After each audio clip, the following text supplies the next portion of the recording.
Hi, in this Lightboard session, let's talk about breaking apart your flows so that you don't end up with one massive flow with too many lines of code.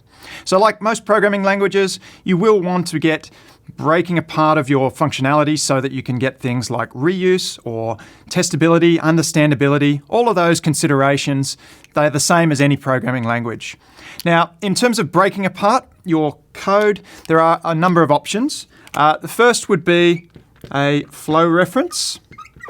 Now, a flow ref will take whatever gets passed into that particular part of your flow code. The Mule event will then get passed to another flow, and then when it's finished, the result comes back and continues on. And that's how a flow ref works. But sometimes you want to maybe not have to wait around for the result to come back. And then we've got a few options. So this one, being synchronous, is not going to cut it. So when we want to do asynchronous invocation, we've got, first up, we've got the async scope. And the idea with the async scope, it's not like flow reference where you give it the name of a flow. You put some lines of code inside it. So you put some event processes, or you could combine it with a flow ref if you want to spin up a new thread and then call something else.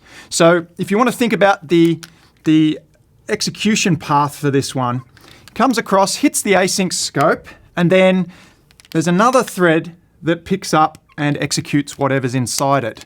The original contents and flow of execution essentially bypasses whatever's in there and continues on its merry way.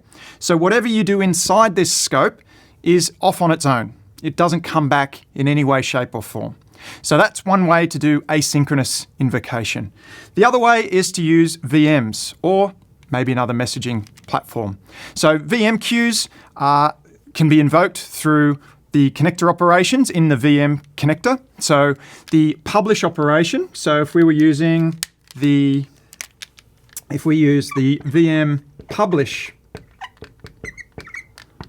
operator, so that will fire and forget. So very similar to async scope, you come along, you've got your original thread of execution, comes up to this point and essentially bypasses on as it was. So the result doesn't come back and merge in, it's fire and forget. So very similar to the async scope, you've got to think about this one firing off on its own, going to the VM queue and then getting picked up separately.